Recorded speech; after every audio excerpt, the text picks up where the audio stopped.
તો એકદમ સોફ્ટ અને દાણેદાર. તો આ વધેલી રોટલીની નવી મીઠાઈ. જો તમે પણ આ રીતે મીઠાઈ બનાવી લીધી વધેલી રોટલીની તો બહુ જ ટેસ્ટી બનીને રેડી થાય છે આ મીઠાઈ. તો તમે પણ આ રીતે એકવાર ચોક્કસથી ટ્રાય. હાય ફ્રેન્ડ્સ, આજે હું શેર કરીશ તમારી સાથે વધેલી રોટલીની મીઠાઈ બનાવવાની રેસીપી. તો આગળ આપણે વધેલી રોટલી લઈ લીધી છે.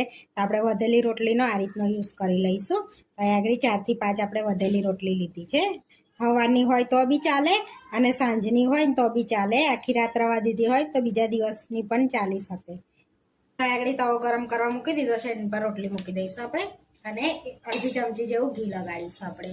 તો ઘીમાં એને સરસ આપણે થોડી ક્રિસ્પી થાય ને એ રીતની શેકી લઈશું બે બાજુ. તો આ રીતે આપણે પલટાઈશું અને બે બાજુ સરસ એવી ઘીમાં આપણે શેકી દેવાની છે. આ રીતે આપણે પ્રેસ કરતું જઈશું અને સરસ થોડીક કડક કરી લેવાની છે ને રોટલીને આ રીતની.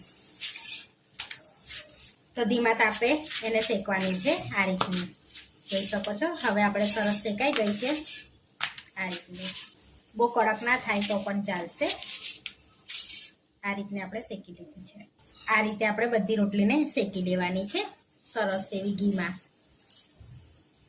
તો એકદમ ઓછા ઘીમાં બનીને રેડી થાય છે આ મીઠાઈ. તો અહીંયા આગળ આ રીતે આપણે બધી રોટલીને શેકી લીધી છે સરસ એવી. તો અહીંયા આપણે થવા દઈશું ઠંડી. રોટલીને ઠંડી થવા દેવાની છે. તો આપણે રોટલી ઠંડી થઈ ગઈ છે તો આ રીતે તોડી લઈશું એને. આ રીતે એનો ભૂકો કરી લેવાનો છે આપણે રોટલીનો. આ રીતે આપણે ભૂકો કરી લીધી છે. હવે મિક્સરમાં આપણે પીસી લઈશું. હવે મિક્સરમાં આપણે એડ કરી દેવાની છે રોટલીને આ રીતે. આગળ આપણે લઈ લીધી છે રોટલીને, હવે પીસી લઈશું. તો આને અચકચું આપણે દરદરું પીસવાનું છે. તો આગળ આપણે પીસી લીધું છે. તો આ રીતનું આપણે પીસવાનું છે, જોઈ શકો છો આ રીતનું દરદરું. તો અહીંયા પ્લેટમાં કાઢી લીધું છે આપણે. તો આ રીતનું દરદરું રાખવાનું છે, જોઈ શકો છો સરસ એવું. તો હવે આપણે મીઠાઈ બનાવી લઈશું. અહીંયા આગળ આપણે ખાંડને ઓગાળી લેવાની છે કે કેરેમલાઇઝ કરી લેવાની છે. તો અહીંયા આગળ 1/4 કપ જેટલી ખાંડ લીધી છે અને બીજી 2 ચમચી જેટલી એડ કરીશું. તમે જેટલું ગળ્યું ખાતા હોય એટલી એડ કરવાની છે ખાંડ. તો આ રીતે આપણે ખાંડને રવા દેવાની છે. જેમ જેમ ઓગળશે એમ એમ આપણે હલાવીશું પછી એને. તો આગળ આ રીતે ધીરે ધીરે ઓગળે એટલે આપણે મિક્સ કરતા રહીશું આ રીતનું, જોઈ શકો છો સરસ એવી. એટલે જેમ કઢાઈ ગરમ થશે ને એમ એ ઓગળશે. તો ગેસને ધીરો રાખીને જ આપણે મેલ્ટ કરવાની છે ખાંડને, નહીં તો બળી જશે, કલર ચેન્જ થઈ જશે અને પછી આપણી મીઠાઈ કડવાશ મારશે. તો આ રીતે આપણે કેરેમલાઇઝ કરી દેવાની છે અને ધીમા તાપે આપણે એને થોડીક થવા દઈશું જેથી કલર થોડોક ચેન્જ થઈ જાય એનો. તો બહુ પણ નથી કરવાનો ચેન્જ, થોડોક નોર્મલ થઈ જાય એવો ડાર્ક કલર લાગે ને એ રીતનો. આ રીતનો ડાર્ક કલર થઈ જાય એટલે આપણે એની અંદર દૂધ એડ કરીશું. હવે આવું થાય દૂધ એડ કર્યા પછી તો સરસ આપણે ઓગાળી લઈશું ખાંડને આ રીતે. આપણે બધી ખાંડને આ રીતની ઓગાળી લીધી છે. હવે 2 ચમચી મિલ્ક પાવડર એડ કરીશું. તમારા જોડે હોય તો એડ કરવાનો, ના હોય તો નહીં કરવાનો. હવે સરસ મિક્સ કરી દઈશું આપણે એને આ રીતનો. 1 ચમચી ઇલાયચી પાવડર એડ કરીશું.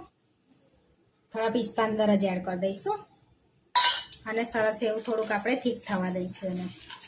મિક્સ કરી અને થીક થવા દઈશું ધીમા તાપે એને. તો આ રીતે આપણે થીક થઈ ગયું છે. હવે જે રોટલીનો ભૂકો કર્યો તો એ એડ કરી દઈશું અંદર